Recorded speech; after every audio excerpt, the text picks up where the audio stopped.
Good evening. My name is Michael Short, and I'm excited to be with you for this class in Education, Law, and Ethics. Sorry I can't be there tonight. I think Michael explained to you we had a family vacation already established, and when I get done with the class I have to go out on the Las Vegas Strip. Sorry. Hopefully this will substitute well enough for tonight. We've got a lot of things coming up in the next several weeks, and I'm really looking forward to teaching the class.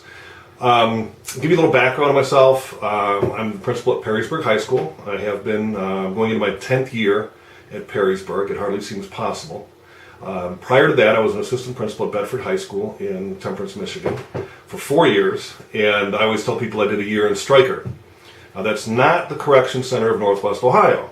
I was principal at the Stryker Elementary School in Williams County for 1 year. It was my first administrative assignment, and it was a fun assignment, but I was definitely a fish out of water as a secondary English teacher prior to that assignment. I taught for 7 years at Springfield High School in English and drama, and when my wife went on maternity leave, I took her drama class as well. So that's kind of the background of myself. I'm from Detroit, Michigan. I came to education on an alternative route, worked for radio and television stations prior to going into education, and some really good experiences there. And I tell people that the best experience I've had for being a principal, though, despite all of the managerial things, the producing and directing I did in radio and television, was as a baseball and softball umpire.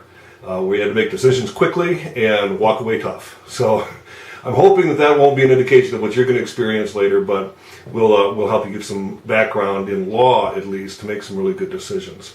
And that's really my goal for this course, is to help you understand how and why you're going to make the decisions you're going to be faced with, and give you the resources to call on and some places to look for precedent, as well as for case law review. And that's going to be a focus of this course.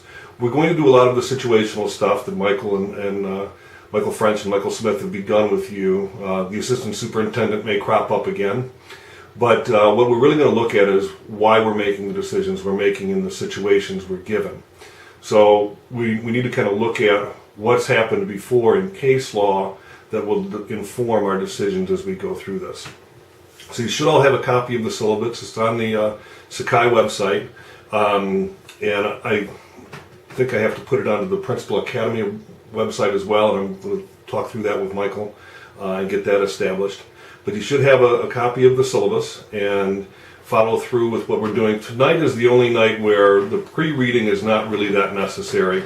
I can give you chapter 1 as a pre-reading from Essex textbook.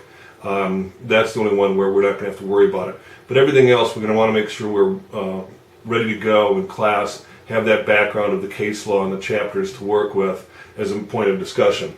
So the textbook we're using is the Essex textbook, school law and the public schools, and obviously this is going to be a focus on public schools. We are going to have an evening where an attorney who has worked with the diocese before and as a friend of Lourdes is going to come in and talk about private school law and how that is different, and some of the cases that have established some of those differences, as well as some of the statutory requirements of private versus public schools.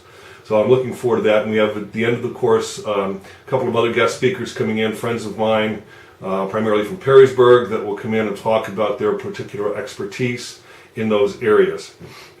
One optional text, and I didn't put this on as a resource because I don't want you to have to run out and buy it. It's a fairly expensive book. It's about $120 some. But this is a really good book when you do get a job in administration. I recommend getting a text that has a lot of case law in it. The Essex textbook gives you some situations, gives you some good narrative about the case law, but to actually get into it, this is a pretty good book. It's called Law and Public Education. There's a 4th edition. This is an older version, the 3rd edition. For those of you Ohio State fans, it was co-written by E. Gordon Gee, and it does have some really good stuff in there, but it's not necessary. Don't go out and buy it. All of the things that we're referencing as far as the case law goes are available on our website and are available to get through the internet in a Google Scholar search. So don't go out and rush and buy the textbook. Let the district you're going to work for purchase it for you. We're going to have several different things that are on the website that are available for you. All the cases that we're going to talk about are up there. I'll be adding things in as I find them and dig them up from the Ohio Revised Code that we'll take a look at and will give us some underpinnings for some of the other case law that we're looking at. But that's going to come down the road, so don't worry about those things right away. What we're going to focus on tonight is a couple of different things. One is the Personal Code of Ethics. We're going to talk briefly about that, and we're going to get into an activity with codes of conduct that you've probably seen posted on the Sakai website. I've chosen just 4 different schools at random. Actually, it wasn't that random because they're all in the area. Perrysburg, obviously, Sylvania schools, Bedford schools, and Springfield schools. All suburban schools. I didn't go to Toledo Public just because I think there's too many far-reaching implications with that. But those 4 schools are going to give us a good sampling. And it's actually interesting as I pulled those up, because I've worked with all of them except Sylvania, but I know some of you are from there. As I pulled those up, I noticed a glaring difference as soon as I downloaded those student handbooks. And I'm hoping you'll see it when you begin to look at those in just a few minutes. So we're going to talk about the Personal Code of Ethics. As we're going through these courses and these ideas, I want you to kind of think about not just what laws govern what you do as an educator, but what are your ethics, your own personal ethics and your own personal belief, and how are those laws reinforcing that belief, and kind of looking at what does it mean to you to be a decision maker in school law. And you notice that I'm doing this video at home and my dog is barking at the front door. Sorry about that. But my son is also helping me videotape, so I appreciate his patience in doing that for us. We're going to take a look at what is your personal code of ethics. What do you believe in as it pertains to education, especially as a decision maker in the administrative role. So we'll talk briefly about that really next week. We'll get into that a little bit more, but I want to kind of give you a precursor to that. You have the syllabus. We'll talk if there's any questions on the 3rd about any details that you might have issues with or questions about. I'm sorry I can't be there to do that give and take right away, but it should be pretty well self-explanatory for you. Right now I want to get you involved in the Code of Conduct activity.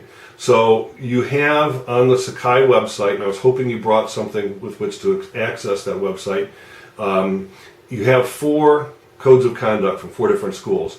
What I'd like for you to do is kind of look through those codes of conduct and look up a couple of different things. Examine them in light of what rights are outlined. So this is going to be your activity for the next about, say, 20 minutes to a half an hour. I want you to take a look at it and do this in pairs or individually or as a group, however you want to do it is fine with me. What I'm really interested in is what are you coming up with? What ideas are you coming up with? What rights are outlined in those codes of conduct for students? I also would like for you to take a look at Essex, page 341, I believe it is. Yes, 341. Look at the First and Fifth Amendments for the Constitution and discuss their relevance in relation to the codes of conduct with each other. What I'm looking for in particular is you look at those freedoms that are outlined in the First and Fifth Amendments and how are those reflected in the codes of conduct.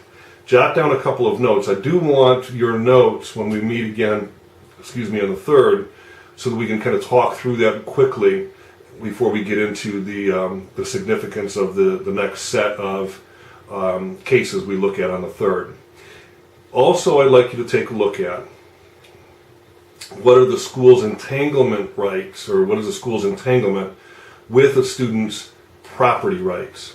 Now, one of the big things with this is you have to understand that property does not necessarily mean the things they carry on their person. It doesn't necessarily mean their cell phone or their purse or their notebooks, but what are their property rights? Think in terms of future, of their future. This is kind of a trick question. I'm kind of leading you to think legally a little bit. So what are those entanglements, the school's entanglements with the students' property rights, and how are they protected in the Code of Conduct? And then, how do the codes of conduct address, and this is going to be more to the topic for tonight's cases, how do the codes of conduct address the student's freedom of speech? How is that protected or not in the code of conduct? So take a look at the idea of freedom of expression, freedom of speech, students' property rights, and then looking at those in terms of the First and Fifth Amendments that are in the Constitution in Essex on page 341. Do that, take about 20 to 30 minutes on that activity, and when you're ready, we'll come back and we'll do video number 2, which will be the next step for the cases.